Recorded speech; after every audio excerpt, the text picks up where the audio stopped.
You are running with the Devils, and it's a victory show. I'm the RyKno Ryan Knowles. Here with me always, Big John Caldwell.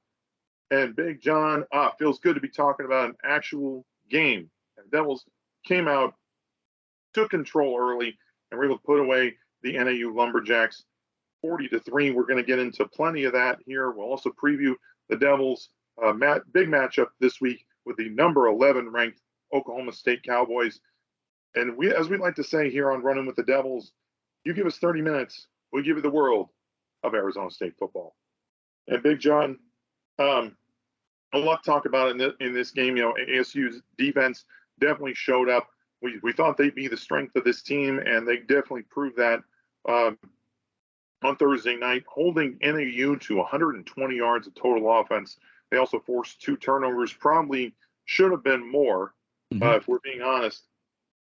But still a great performance by this unit.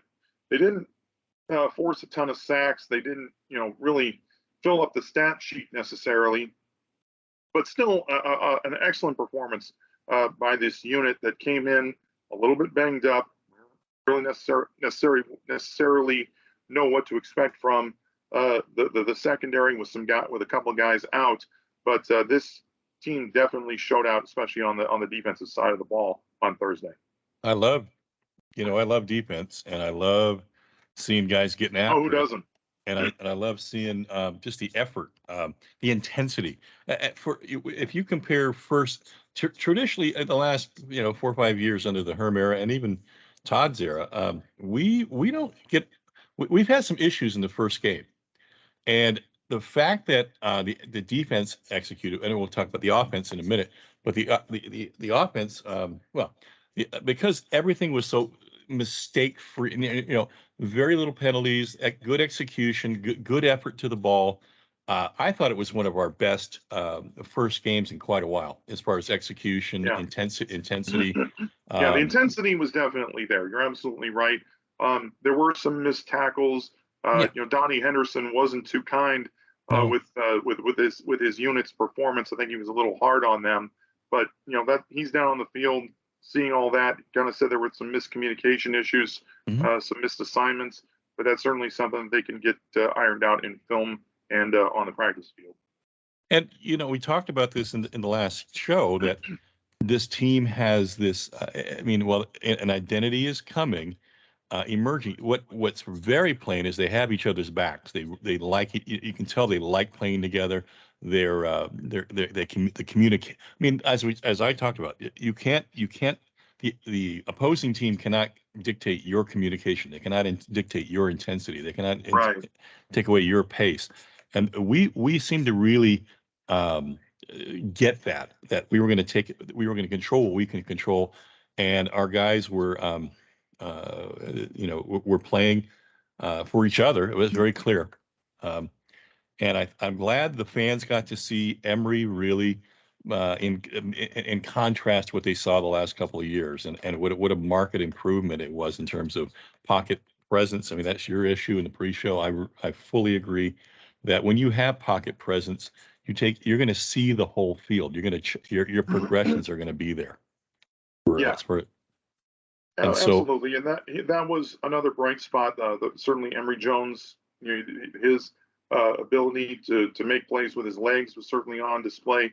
XaZavian Valladay, the new running back, there were high expectations for him. I think he definitely lived up to them, at least in the opener. And the rushing attack was definitely on point. 2 rushing touchdowns, 267 rushing yards as a team, 24 first downs. They were able to keep drives sustained.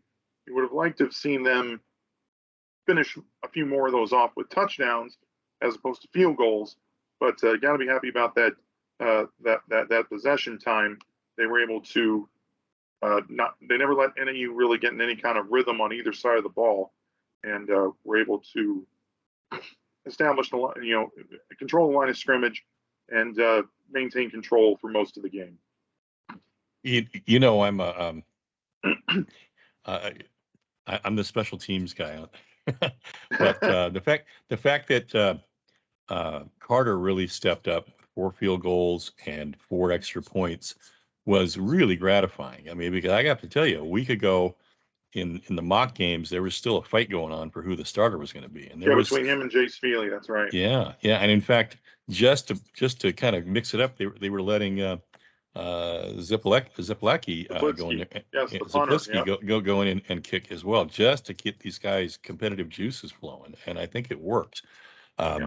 We appear to have somebody who can hit from 40, 45 out, that kind of range. Yeah, haven't had that since Brandon Reese left. I know. Yeah, that's a big weapon. That's going to win you a game down somewhere down in this schedule. Very well could.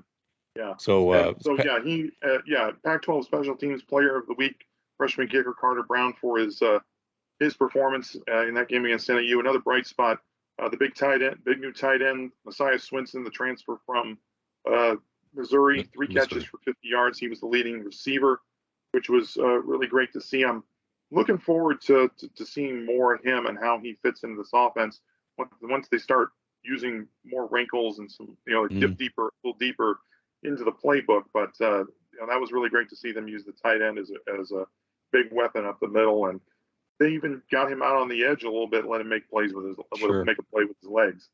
Yeah, we both tagged him as one of the breakout players, I think, and I think he's already proven it. Even though we really didn't open it, like I said, we didn't open up the playbook. It was very vanilla as far as what we can do. But we let the mismatches like Swinson really show it. And Badger, we really didn't see Badger, and we really didn't see Andre really turn it, burn, just streak down the field. They got a couple plays in, but right. they really didn't turn those guys loose very much. Just trying, I think they're more focused on establishing the run.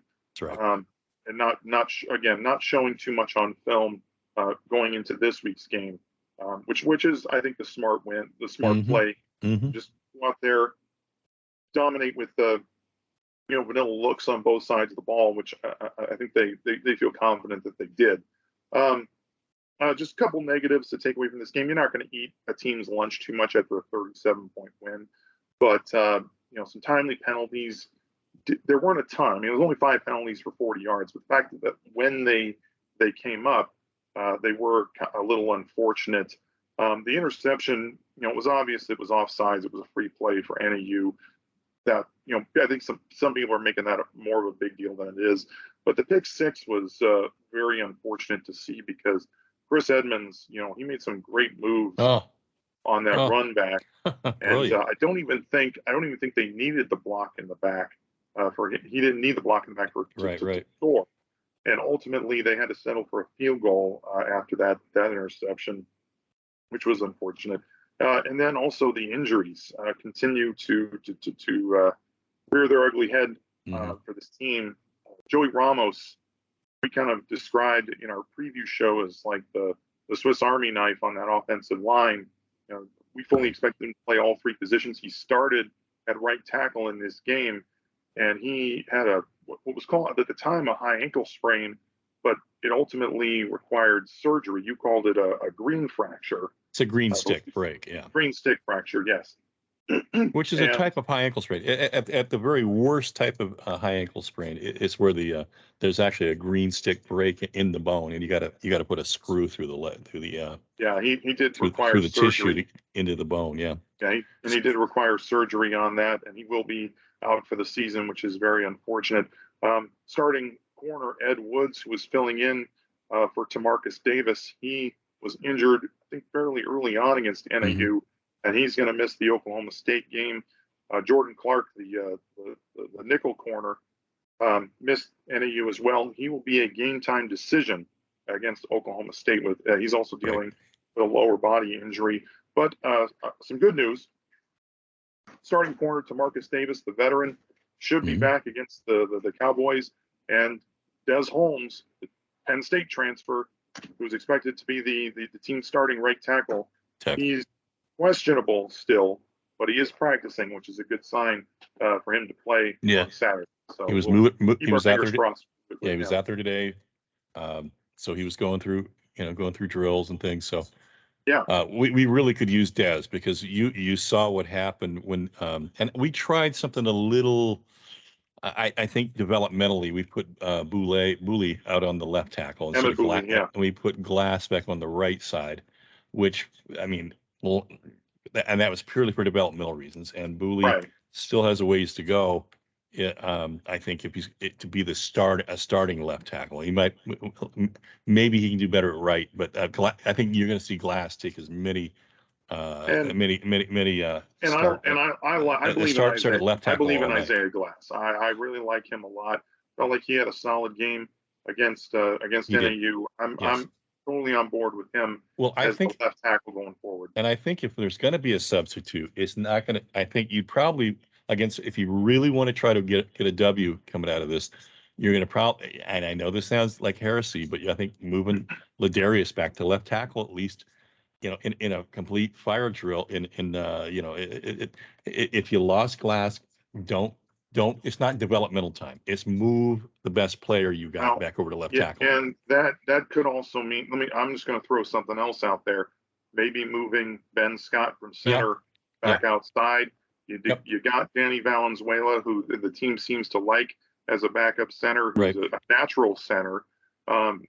So there could be some movement on the offensive line with this injury to Joey Ramos. Hopefully the O-line can stay healthy for the rest of the year going forward, because there's not a lot of depth there.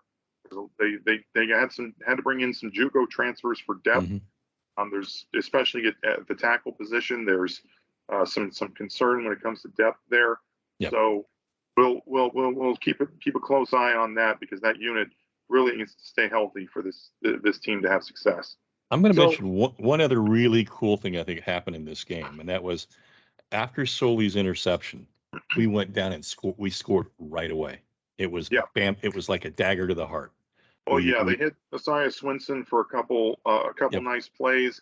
I know that, and then also I think that was also the same drive that Emory hit Giovanni Sanders and Elijah Badger down the sideline on back-to-back plays, which was great to see. And then he had that nice run that got them down inside the one, and then he had the sneak on 4th and goal for the first touchdown. So that was a very nice drive right after the pick. That basically put the momentum squarely in ASU's favor for what would ultimately prove the rest of the game. Yeah, exactly. I thought it was a big one. And going back and watching Soli came within this close. He was this close to having one or two more. Yeah, it looked like he was going to get two more. Yeah, that's right. And that's only because he's such a good film student, and he knows exactly his assignment, where to line up. He's got great sense of football sense out there. So So moving on to our obviously we do this after every win here on Running with the Devils. Our Players of the Week, presented by Flagstar Bank and the XL Lending Team. For all your mortgage needs, check out xllendingteam.com. And for me, obviously, we got to start with the quarterback, Emory Jones, his first game as a Sun Devil.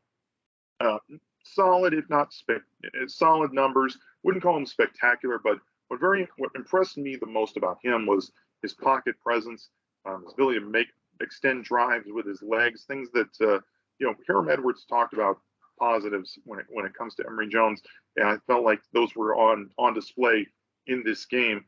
And they were, his numbers: 13 of 18 for 152 yards, 11 carries for 48 yards, and 2 touchdowns on the ground, which was really great to see. He had a couple of really nice runs, and I'm looking forward to seeing more of that from him. And another thing that really impressed me about him, when he lost that fumble on that sack, he immediately, when he went to the sideline, he was like, "Hey, my bad. That's on me."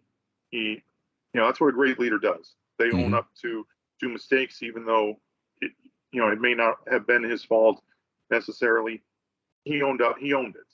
As a team leader, that's what you have to do. And I think that's going to be his biggest intangible going forward, is going to be his leadership. So I was very impressed by that, and that's why Emory Jones is my offensive player of the game. I give him a solid B+. It could have been an A- without the strip fumble.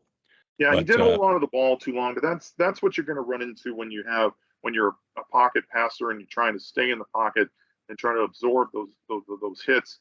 And when you're trying to get it, wait till the last minute to get rid of the ball, you're going to take those hits and sometimes fumble the ball. That's part of the game. But ultimately didn't end up costing them very much. I mean, those were ultimately the only points NAU would score in this game. But I still like the fact that he owned it and he was, willing Sure. to, he's able to move on from it. That leadership, that getting in the huddle and looking everybody in the eye, that's all going to matter. All these little things, all these little things add up. Solid special teams effort, a leader at quarterback. These things are going to get you first downs, and they're going to get you a win here down the line. But I couldn't agree more. He was outstanding. Yeah. Your defensive the defensive player. side of the ball, I'm going to go kind of in a different direction here because one player that really surprised me in a position where they need some players to step up, linebacker James Joncom. He had a nice game with 6 tackles, a tackle for loss, also got after the quarterback one time for a hurry, and he was a special teams demon. There you go. And he got after it on special teams. You talk about special teams all the time. This guy is the special teams ace that I think this team has really been needing. And he's another JUCO transfer, a guy out of Missouri, who's really came on the team without a lot of hype around him, but he's kind of earned his way into the rotation. I got a feeling we haven't heard the last of him. He's going to make some plays throughout the course of this season. Right. He reminds me a lot of the special team play we saw in Connor Soley last year, as far as getting to the ball quick. The number one. In fact, Connor was so fast last year getting down. He ran past people a couple of times last year, but he was always the first man down. Joncom too is that you talk about his speed. He's got solid speed for a guy his size. Oh, his east-west is beautiful. But I thought that photograph really captured it, because he was jacked all night. Every time he made the play, he was really fun to watch. So that's a great asset to have. So my offensive player is Valladay, 15 carries, 116 yards net. He actually ran for 118. He had one run for -2, 2 TDs. 7.7 yards per carry, 28. The 28-yarder was the biggest one, but and when the natural tendency for everybody is to compare him to White from last year, and I think he has something that White didn't have. I see there's a harder juke. He'll throw that shimmy shake at you as far as the hips, but he really has got a nice little gear to him as well. When he really gets, if he beats past the linebacker, he's tough. He kind of knows when to turn on that afterburner speed. He doesn't just run. hit that next gear at the drop of a hat. He's waiting for. I did see that against NAU. Yeah, right. I saw him waiting for blocks to develop, and he has nice gear. But he's going to be a very, very nice back throughout the year. Fortunately, Ngata is doing his thing and breaking ankles, and Tevin, is it White? Yeah. Tevin White, yes. Tevin's. I think we have to keep developing him, and because I think before this year is over, he's going to play. There's going to be games like this game coming up where he's going to. Where you're going to really want to run the ball, you're going to have fresh backs. So I think he's going to. Tevin White, he will get his opportunities. I said that in the preview show. I felt like he could be, as a bigger back, he could be a good, kind of short yardage goal line type of back. I think you will see him get opportunities. If not this game, then at some point this season, he will. He is big. He's like 6'1", more opportunities. 6'1", almost 220. Isn't that about right? Yeah, he's definitely a bigger back. Yeah, sounds right. Yeah. So he was my definitely like the game Valladay had, but the fact that all of the running backs were able to get involved and make solid contributions was good to see in a game like this. So, and my defensive player was Merlin. I was, it was really evident that he's a senior. He's changed his body. He's back to that blindingly fast form we saw as a freshman, but he's stronger, smarter. 2 solos, 9 assists, 11 tackles total. He was just a menace out there, and he's reinforcing the idea that our linebacker core is one of it is really the core, the heart and soul of our team is our good starting 3. But we played in a nickel Yeah, defense on we the didn't see all three on the field all that no much because NAU being in the spread right. as much as they were, ASU was in a lot of nickel. Mm-hmm. So, and I think we may not see all three of them very much against or Oklahoma State either, but yeah, Merlin was definitely all over the field. Oh, And it was really great to see him just kind of fly around and make plays in a lot of different ways, which is something I think he started to do a little bit more of last year. But now you're right, with the changes in his body, he's able to do that yeah. with a little more consistency. I'm expecting big things from him throughout the course of the season. So this was a topic that we didn't get to last week, but I still feel like it merits a discussion. John, is Coach Herm Edwards on the hot seat this year? Does he need to go out and put up like 9 wins in order to keep his job? In my opinion, you have to throw the COVID year out. I think that's just with Agreed. 4-4 is not fair to anybody. But being that he's in his 2-2, yeah, 2-2, excuse me, 2-2, 4 games total is that's not a body of work. So if you look at the fact that he's won more games in the last 2 years than he won in the first 2, taking out the COVID year. If he puts together a 9-win season, absolutely cements his job here and gets him to a better bowl. A 9 to 10 game season may get him to a Fiesta Bowl. I mean, I really want to believe that to live up to the expectations of the AD and the program we set aside, we have to get to a better bowl for Herm to stick around. Especially this is the 5th year, not that even though it's his 6th. But I do think that he has to get to a better bowl in order to keep it going. And you hate to say that everybody gets 5 years to do their thing. This is his 5th year. Yeah. Four if we throw out the COVID year. Right. That's what I'm saying. Yeah. I'm saying so. This is his 5th year. Yeah, that's what coaches typically get. And I think a lot of this may predicate on the NCAA investigation being closed. And ASU has self-sanctioned. They've dismissed the assistant coaches that were involved in the recruiting violations. But now I think ASU's got to get back to recruiting some of these top prospects. I think they're off to a decent start with what they have in 2023, but they got to continue to hit the transfer portal and bring in some good players because I think that the graduation might hit this team a little hard next year, depending on who stays and who goes. But I do believe that Herm's seat might be a little warm. I don't know about hot, but I do think you are absolutely right. This team does need to get to a better bowl game and kind of exceed a lot of people's expectations this year, or to justify keeping him on in 2023. In terms of what do you look for? You look for W's, but you also look for quality of recruiting. And yes. The fact that he put 11 kids signed pro contracts last year and 9 of them graduated is huge in my estimation. That's the kind of university I want to get behind. And the pro model, I believe, is working. I think you have this 2-year period where you've been handicapped with the NC2A and COVID, and you take all of that aside, I think he'll recruit a whole lot better. I just think he's got and I think he's also learned his lesson. He gave a lot of trust and put a lot of faith in some people that let him down. These coaches, I agree.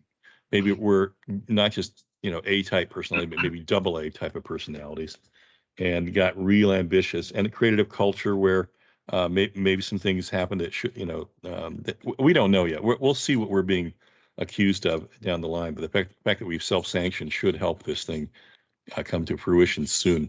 But it's you have to keep the key question that you ask inside that building if you're a decision maker about someone's career is this the guy that's going to get us over the hump? Is this the guy that's going to get us to the Rose Bowl? And I think there's a belief that he is, but I think they look at all the headwinds that are, I think they fully recognize the headwinds he's had against him. And Herm has, I still go back to this, put outsourcing and trusting of other people. Maybe he's learned that lesson now that he has to be a little more hands-on and demand a little more accountability from people instead of just letting them run their own shows when it comes to things like recruiting. But Um, isn't that part of the pro model though, that he was, going to Yeah. delegate a yes, lot of things and let the coaches coach, let each yeah, position but develop and let them recruit. some of these coaches though were not the kind of caliber or the kind of certainly an age or experience that you would have in the pros. These are ambitious people trying to make a mark in their career for their career. And so there's that factor that you can't get around, and that is, you brought in 3 fairly inexperienced coaches who were largely, and a fourth in Antonio Pierce, and these guys created a culture. I would watch it. I've seen them how they operate, and it was intense. It was very competitive amongst themselves. So I think there's been Herm's tweaking with that now with the people he has. Some of it's been stopgap. Some of it's, I think he's been very blessed, and to still attract people like Brian Billick into his program. How neat is that, right? The Yeah, guy's a definitely. you go to practice and you're looking at all these amazing coaches from the pros that are there. Yeah. And so and it's working. And we need to give it at least give him the benefit of the doubt this year. And if we stay healthy, we're going to surprise some people. We'll keep talking about this as we go along, but Yeah. I'm not. Obviously. I remain optimistic. That's just the kind of because not out of being stupid or an ASU diehard. I am that, but I like You what and I me see. both. Yeah. I like what I see. Yeah. Um, not So too high, yeah, not but too low. I think they've taken some steps in the right direction. Kind of following, after following the when the NCAA investigation first came out, I think he's kind of righted the ship a little bit.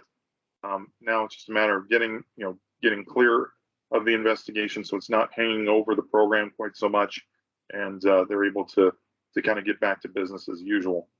So we'll certainly So keep an eye on this. yeah, it's a worthy topic. I mean, it's uh, you know, are they worried about their job at this point? No. It's one Yeah, game they're at a just worried time. about coaching the kids and preparing for the Yeah, next opponent. That's what they need to be focused on. So yeah. Player fed, coaches led. That's all. yeah, That's there the it is. motto. So So yeah, as the Sun Devils traveled to Stillwater, Oklahoma, to face the number 11 ranked Oklahoma State Cowboys this weekend, this is going to be the real litmus test for what this team is and what they can be this year. Because man, this Oklahoma State team, they look like they could be for real and make some noise in the Big 12. Mike Gundy, his 18th season as the head coach in Stillwater. Only Kyle Whittingham at Utah and Kirk Ferentz at Iowa have been with one program longer. And he's had a lot of success there, 150 and 69 in that time period. And this guy, is Oklahoma State through and through. He was a quarterback for the Cowboys in the 80s, 32 years in Stillwater as a player and coach for the Cowboys. And just a real, real loyal, real loyal guy. And he, the players love him. yeah, they do. He stands up for his players. I mean, if you remember his news conference from about a decade ago, I'm a man. I'm 40. Come after me. He sticks up for his players, and they recognize that, and they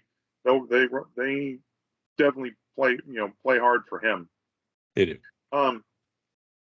Sorry, go ahead. Oh, it's I love the longevity. That's a rare thing for a school to stick with a coach. But he's always had winning records, and he's had produced some great players out of that program. To me, he's always been more of the offensive oriented kind of a head coach rather than a defensive More Oh, in yeah, the that's less, his background, though. that's That's his background. sure. But and to this day, I think the offense, and he's made some tweaks with his new DC, Derek Mason, and I think he's I think becoming I think he realizes that in that conference he's going to play playing defense is very very very important. It's not Yeah. just every game can't be a track meet. And Uh, yeah, you mentioned Derek Mason, the former Vanderbilt head coach, replacing the excellent defensive coordinator Jim Knowles, mhm. no relation, who's now at Ohio State. And Derek Mason, he's from the Valley, went to Camelback High School. He's an NAU alum. Got his coaching career started at Mesa Community College. So definitely a guy that has worked his way through the coaching ranks. Didn't have a great record, a tough place to win in Vanderbilt, but has definitely established himself as a solid coordinator. So, and this is his first year in the position, and they have high hopes for him. Also on this staff is another Valley mainstay in quarterbacks coach Tim Rattay, who is the son of the coaching legend Jim Rattay. Right. Played for his dad at Phoenix Christian High School. Also played at Scottsdale Community College before he moved on to Louisiana Tech, and also had a stint with the Arizona Cardinals when he played in the NFL. This is this Oklahoma State offense. That's the strength of this team, and they definitely showed that out in Thursday's opener against Central Michigan when they won 58-44, and they were up big, 51-15 at one point, and kind of let the Chippewas back in the game. But they definitely looked very impressive offensively in the opener. And this is a team that's coming off one of the best years in program history in 2021 when they finished with a 12-2 record. Really should have been 11-1 to end the regular season when they lost to Baylor. Lost to Baylor on the final play of the Big 12 By that much. And they came right down inside the one, and came this close to potentially being in the college football playoff. They rallied but then they were earned a trip to the Fiesta Bowl and rallied from 21 points down to upset Notre Dame and finished ranked number 9th in the nation. Mm-hmm. So this is a team that's started to get on a roll here, and they definitely look like the number 11 team in the nation through the first half anyway against Central Michigan. And like I said before, it starts with their offense and their quarterback, the 4-year starter Spencer Sanders, and he's he runs that up-tempo spread offense that they have there, and it's dangerous. If they get into a rhythm, it just goes so fast. Donnie Henderson, ASU's defensive coordinator, talked about it this week. He mentioned, their communication's got to be on point. They need to be getting the calls in immediately, like so quick, even before, right after the previous play ended. They've got to know what they're doing on the next play almost immediately, because Oklahoma State's going to go very, very quickly. You want kind of a personnel comparison package of what this team looks like. If you haven't seen that game against Central Michigan, to me, what they kind of look like is Texas Tech under Cliff Kingsbury, kind of that air raid with a little bit more of a run variant, and their tempo is Chip Kelly, Oregon. Plain and simple. That's how fast they like to go. They like to get, screw the play clock. Let's get lined up and go before the defense can get set. And Spencer Sanders runs that offense very, very well. He's a dual threat in his career. In the 3 years that he's been the starter, over 7,300 passing yards, over 1,600 rushing yards, 64 total touchdowns in his career, including 6 against Central Michigan on Thursday. Last year, he was a little turnover prone with 12 interceptions, which was the most in the Big 12. But yeah, I mentioned, that great game he had against Central Michigan, over 400 passing yards, 4 touchdowns through the air, 57 rushing yards, and 2 touchdowns on the ground. So he can beat you a lot of different ways, and he likes to spread the ball around. He's got 11 different players caught passes, 4 different players caught touchdown passes. So this is a guy who knows how to run this system very, very well, and he's dangerous if you don't get after him. I just want to put a period on overall this program. The fact is that they didn't lose anybody to the portal. They didn't have to go to the portal to bring players in. That's a credit to Mike Gundy. The players love playing for him. That's my point. And two, that it is kind of like ASU. They really don't have an NIL program up to run in anywhere close to an Oklahoma or a A&M or people within 500 miles of them, and yet they're winning and they're playing at a high level. Very so impressive. It can be done, and we talk about the sleeping giant of ASU. Those are things that help substantiate that. So we're being in the number 5 market in the country, I think we're a whole lot better off demographically than we are than Stillwater, Oklahoma, where it has an airport that only small private planes can fly into. At this point. But, this is a good model to follow. I think that you're absolutely right. There's definitely characteristics of this program that I think you can apply to other programs if you don't have like that wealthy funding that a lot of other schools have. So just to keep continuing with that Oklahoma State offense, their main running back is going to be Dominic Richardson. He had a nice game on the ground against Central Michigan, 9 carries, 61 yards, and a touchdown. This team will kind of run more to keep the opposition honest, but most of their damage is done through the air. Right. Another kind of air raid concept that they like to use is they'll do a lot of underneath throws, try to put their receivers in one-on-one situations on the outside, and let them make plays after the catch, and they'll do that to bring the secondary up, and then try to burn them down, with a downfield passing game, which has worked very well. They'll also rotate 2 freshman running backs in Jaden Nixon and Ollie Gordon. But like I said, their weapons on the outside at receiver are legitimate. And that's the thing about Oklahoma State. They've always produced very good wide receivers. We're talking about James Washington, Justin Blackman, Des Bryant. Mm-hmm. This is a program that has always had very good receivers, and they got a couple in this offense. Braden Johnson is another guy, kind of about 6 feet tall. But he's got good speed for a guy his size. They love to look for him in the red zone. Had a couple big plays, 6 receptions for 133 yards and a touchdown against Central Michigan. And then the little guy, Brennan Presley, this kid is fast. He can straight up just motor. Mm-hmm. Only 5 receptions for 83 yards against Central Michigan, but he, definitely got after it, and you could see he's got big play potential written all over him. So he's definitely somebody you got to know where he is on the field at all times.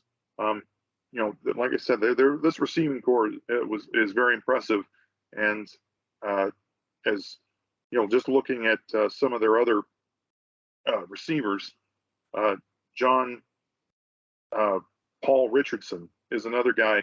He's kind of deceptive. You look at him, he looks kind of like a tight end, but he has a good combination of size and speed. He's another 6-foot guy.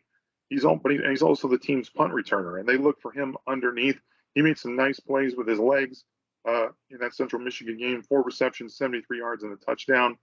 And he's a guy that oftentimes is Spencer Sanders' first option on a lot of plays.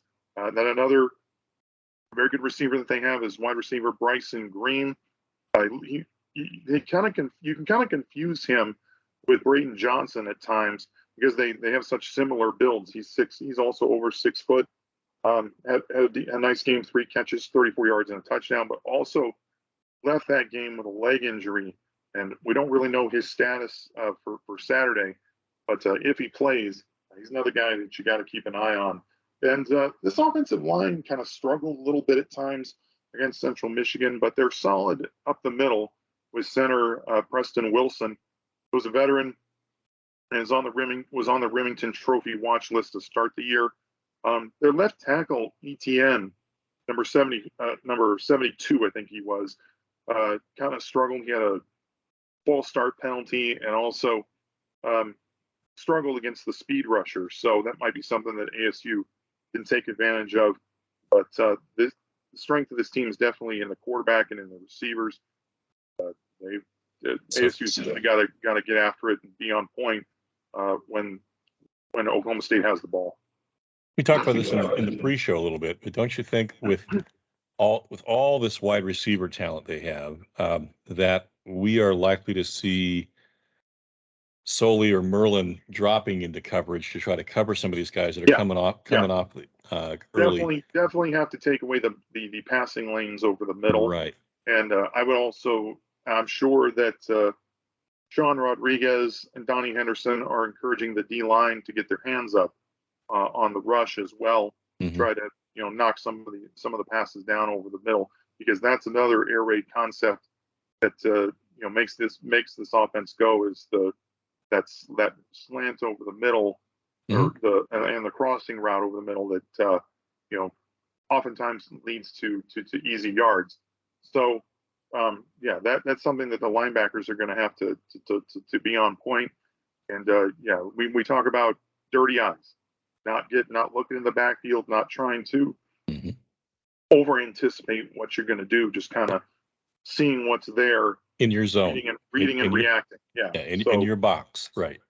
Yeah, and that knowing your assignment and sticking to it, and right, that's going to be key for this defense against this high-powered Cowboy offense that can definitely move the ball and put points on the board in bunches. They've definitely proven that. Yeah.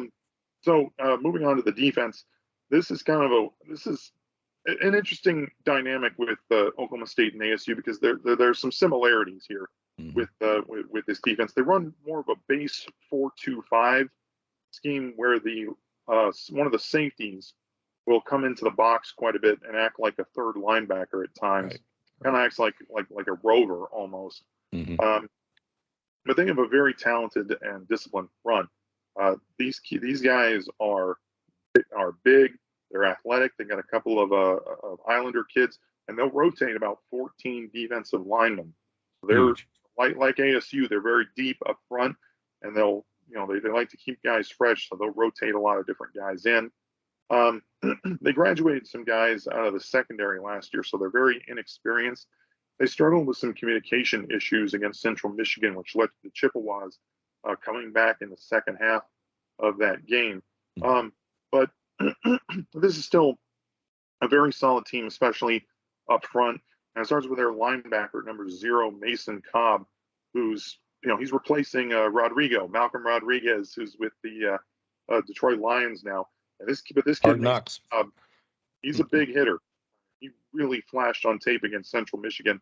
He shoots the gaps really well. The guy just doesn't miss tackles. He wraps up. Big contact guy, yeah. And he had a nice game, 11 tackles and 2.5 tackles for loss. Yeah, basically only one half football. He only played really the first half against Central Michigan, as most of the ones did. So there was some issues with communication among the twos with OSU in that open. Well, I think you're going to someone's got to keep an eye on him. Obviously, guys like it. Got to know where he is pre-snap and point him out. That's going to be the quarterback's job. That you're going to and the center is going to be pointing. Yeah, true. That's the kind of job that you're going to want to make sure Hatch has him. If he's going to get the backfield, you're going to want to make sure, especially if he's shooting gaps, he's got to pick him up. Hatch in the running game, by the way, against NAU was very impressive. Every one of his blocks, again, impressed me just like last year. But we digress. Some other more guys on defense. Yes, another kid that's been very impressive, a freshman safety, Kendall Daniels. He's he's one of those guys one of the safeties that they'll bring into the box. Yeah. Does a very good job against both the run and the pass. He had 11 tackles, a tackle for loss, and an interception against Central Michigan. And then the senior leader of the team of the secondary is Jason Taylor, the second, number 25. He's preseason All Big 12. He had 9 tackles, a tackle for loss, and a pass deflection in that opener. And then I talked about the defensive line, and one of their big time players is Colin Oliver. It was probably their best pass rusher. He had 11.5 sacks last year. Was on the Nagurski and Bednarik award watch list. We saw those awards over the weekend at the College Football Hall of Fame in Atlanta. And this kid definitely gets after it. Nice motor, gets around the edge. He's not the biggest kid, but definitely a good athlete, and one you definitely got to watch out for, because he'll get around the edge very quickly. And then defensive lineman Tyler Lacey, number 89, they'll line him up all over the defensive line. He's more of he's built like a D tackle, kind of a bigger kid. But they'll move him to the outside on passing downs as well, on the strong side, and he gets after it very well for a guy his size. And he had 5 tackles, 2.5 for loss, and a sack against Central Michigan. So these guys, they fill up the stat sheet well. They're big, they're physical, they're good athletes. A lot of these kids are just like the full package, and they can wreak havoc on you if you don't play your A game. And that takes us into our keys to the game, presented by the Valley Athletic Booster Club. Support your local athletics. Check out valleyathleticboosterclub.com. And my keys to the game, it's going to start on the offense. You got to sustain drives. You got to be able to keep this high-powered, high-octane offense of the Cowboys off the field and keep that clock moving, kind of shorten the game. Mm-hmm. I'll tell you, Central Michigan had almost the exact amount of possession time that ASU did against NAU. They had 36 minutes of possession time, and they were still getting blown out. So at one point, so possession time may not, unless you're getting like 20 more minutes of possession time, it's not going to make a difference against a team that can score the way OSU does. Yes, right. 7 of their 8 touchdown drives against Central Michigan came in less than 2 minutes. They scored touchdowns in less than 2 minutes. Some of them in less than 1 minute. So, like I said, this team likes to go very, very quickly. If you can keep them off the field, keep them cold. Don't let them get into a rhythm. That's going to be key if you're expecting to win this game. Yeah. And also on defense, a big thing with OSU's offense is getting their receivers in one-on-one situations on the outside. They love to put pressure on the corners, and that's why ASU's really got to they've got to tackle. They've got to make plays on the outside and not let OSU move the ball down the field with plays after the catch. And you got to keep Sanders in the pocket. This guy loves to run around. He can make plays with his legs, and you got to just get after him. Pressure him into some mistakes. He's shown that he can throw interceptions. He threw 12 last year, and you got to maintain gap integrity so if he does run, you're able to tackle him right away. Something we saw last year, Ryan, especially as the year progressed, we got better and better at creating turnovers, yes. hammering balls out of guys' hands, putting hats on the helmet, etc. And I would look to that as sort of the besides more pressure. And in my points, I really do point to the fact that we've got to get a better push up front and got to get to the quarterback better than we did at NAU. But and that's so I'm very similar to you in that we have to run the ball. I think we have to spread the ball around a little bit because all 3 have a different cadence to their run and a style that can help you. But controlling the clock, and I think using our speed. I don't think we really opened up the playbook at all, or to any great extent, with taking advantage of some of the real routes that speed can give you with Badger and Andre Johnson. We saw the great mismatch that was so evident with a 6'7" Swinson against small backs. And I would look for us to, I think that's a big key. I think he's going to get a lot more balls than he got this game. Yeah, and if Oklahoma State has not fixed their communication issues, yes, having a guy up the seam like a Messiah Swinson, also hopefully Jalen Conyers will get some opportunities in this game. That's really where you can see some busted coverages and some big plays up the middle.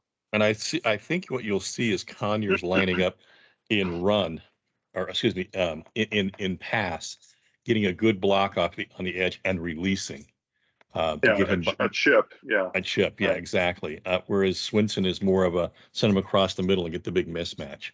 But Conyers is a really valuable blocker in that sense. And again, I talked about this. I really felt like maybe by design, but you've got to get the guys up front to get a better pass rush. I think you'll see it. We ran no stunts, no loops, nothing fancy when it came. It was a real plain vanilla deep rush. We didn't blitz. So I think that will be expanded, and I think it's going to help us. The other thing I'll just say to that, NAU really didn't throw the ball downfield very much. No, it was a lot of dinks and dumps. They used a lot more. Yeah, they used a lot more short and intermediate routes. Right. Whereas OSU, I mean, they'll run a lot of short and intermediate stuff themselves, but they will throw the ball downfield more. They do like to take some shots. Mm-hmm. So when that happens, absolutely, you gotta pin your ears back and get after Spencer Sanders and hopefully force him into some mistakes. Well, there's the time to do it, and we have some very good pass rushers in this group. Right. We haven't really seen him get off the edge. No great. You didn't get to see Nesta Silvera's great swim move. You didn't get to see Lots. No more Armand Lots. Quick. Although he did have underneath. A nice pass deflection. I was really impressed though with Silvera, how he was able to get side to side with his speed. Oh yeah. He chased some guys down towards the sideline. Going east-west like that. Wow, you don't see that from a guy his size. From a tackle his size. Yeah. Exactly. See this big old refrigerator coming at you. Dude, it was impressive. But I think, you're right. We got to try to get that offense off the field on defense. 3 and out, focusing on 3 and outs, being really smart with our play call, getting our personnel in quickly is key. Yeah, and especially if when they're running as fast as they are. And if you can, force them off the field on 3rd down, they're not going to use a lot of the clock. That's going to make the OSU defense tired, and that'll create opportunities for the offense. So hopefully, they can get some of those 3 and outs with the way that OSU runs tempo. That could definitely play to your favor. You can, yeah. So that's our keys to the game. Now onto our score prediction as we do every week. I don't know if this is the game that ASU breaks through. I think that OSU offense is just going to be too much. I hope I'm wrong, but I'm picking the Cowboys to pull off the win, 34-27. Well, home would dictate you've got 7 points in your favor. The game's, I think, 11, so they think they're 4 points better than we would be at a neutral field. I just still see this. I see this as the classic Herm pro model setup where you let your defense do its thing all night and you keep the score down and you win it in the 4th quarter, just like we did 2 times against Michigan State. I think they're very cognizant of that style of football, knowing how to take a real track team out of its game. I just think that we can, if we hang around, we can win this thing at the end with a field goal. 2017. Yeah, if you can keep OSU to 17 points, you give yourself, I think, a good chance to win. Oh yeah, it's a whole different with what their offense likes to do, and it being the strength of their team. Well, I think that's if you can keep them under 20 points, you're sitting pretty for. In either of those 2 Michigan State games, either home or away, did you ever think we would hold them to as little as we did? I mean, it was not really. No. And I know people like offense, but God, I love low scoring games like that. Well, that's the Big 12. I mean, that's the Big 12. They are very high powered offensive conference from top to bottom. and especially with what OSU likes to do. It's going to be a tall task, but hopefully one that ASU is up to. Well, especially when you don't have, you really haven't established the identity yet. I mean, if anything, Yeah, the defense looked like some ball hawking was kind of their thing. They're going to be a good ball hawking team. They're really solid at line at the when in nickel. But I think and no big, they didn't let any big plays. Kept everything in front of them. I think that's the beginning of an identity. And I think Herm doesn't think we'll have an identity until the next game, Central Michigan. We talked about that. Eastern 3 Michigan. games in, we'll have established an identity, but hopefully this game goes, pays dividends and going towards or towards establishing that identity. Mm-hmm. And hopefully they can do it. If they can do it as a strong defensive team, hey, more power to them. I'm a little bit concerned with some of the injuries in the secondary. Mm-hmm. Hopefully they have Jordan Clark. He is, like we said, expected to be a game time decision. Not having Ed Woods, I think, is going to hurt. But we'll see. I hope I'm wrong, but I think OSU's offense is just going to be a little bit too much to handle with the style they like to run. I think Spencer Sanders is just too polished and runs this system too well for ASU to contain. I was just, I was very, very encouraged by the play of both portal safeties, Bethany and the other kid, was it Clark? Yeah, Bethley and Edmonds, right? And Edmonds, yeah, just very, very tough. Didn't let anything get past them, and I think that they're just going to get better. They showed, especially Bethley, really showed he's a baller. Just sold out on a couple of plays. Were very impressive defensively to me. So. Just everybody keep in mind this is a 4:30 our time kickoff, and it's going to be on ESPN2.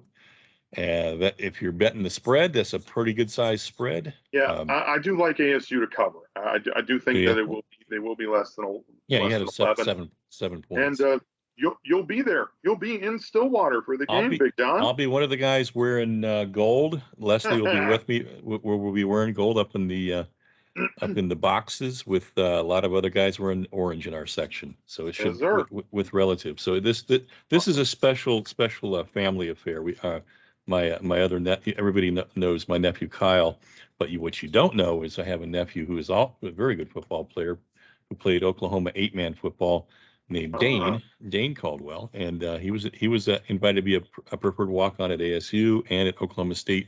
And he chose to go into business, and now he's a rancher and a farmer doing extremely well.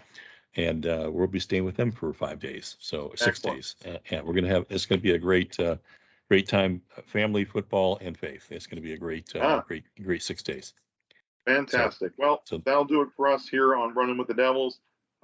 Thank you for tuning in to us. We'll be coming to you Thursday going forward for the rest of the season. I know it says on our graphic every Wednesday, but for this, going forward, it'll be every Thursday right here on YouTube. Hope you tune in. So we say good night. Forks up. Go Devils. Beat the Pokes. Beat the Pokes, baby.